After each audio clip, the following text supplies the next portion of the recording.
Hi guys, this is 2021 Toyota 300 series Land Cruiser. So I'm going to do the reset for the oil maintenance light. You can see the 1723 kilometers.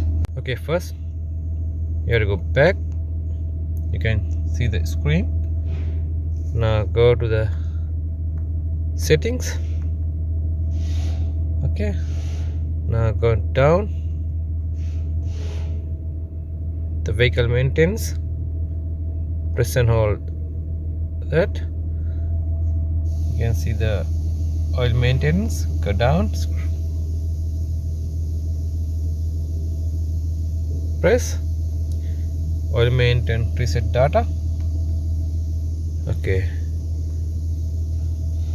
yes, and press and hold. It's a reset complete. You can see the mileage 10,000 they added in here. All good. So this is the end of the video. Thanks for watching my videos. We see you in the next one.